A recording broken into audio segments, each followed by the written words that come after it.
Hello. Is there a difference between a commitment and a promise? You'll be surprised. Get a commitment and be happy. Let us look at a scenario where you have planned a dinner at home, and when your husband is leaving for work in the morning, you ask him, "Would you please come home at 7?" And he says, "Okay." Or you ask him, "What time will you be back tonight?" And he says, 7:30.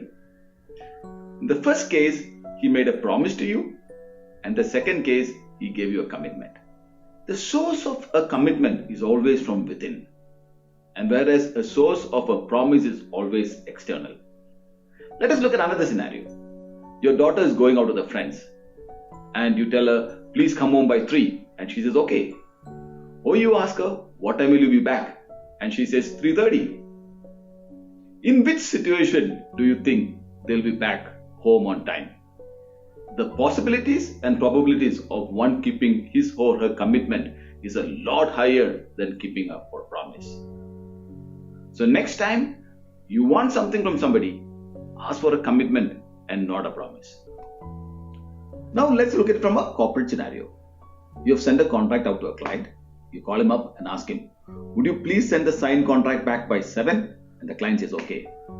Or you call him up and ask him, "When can you send me the signed contract back?" And the client says 8 p.m. The probabilities of you getting a signed contract back is a lot higher when it's a commitment. So let's get a commitment and let's get more deals. But be careful. We all have a tendency of converting a commitment back to a promise. So when your daughter says, "I'll be back," when you ask her, "What time will you be back?" and she says 4. If you tell her, "Don't be late," and she says, "Okay," you've just converted the commitment back into a promise. So next time when your daughter says or son says, "I'll be back at 9," say, "Brilliant," and move on. All this happens in a subconscious level. You are not even aware how this goes on. We all hate waiting. And when you get a commitment from somebody, them being on time is a lot higher.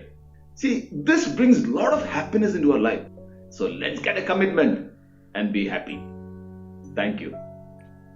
Please do leave a comment below on how you took a commitment from someone that made you happy.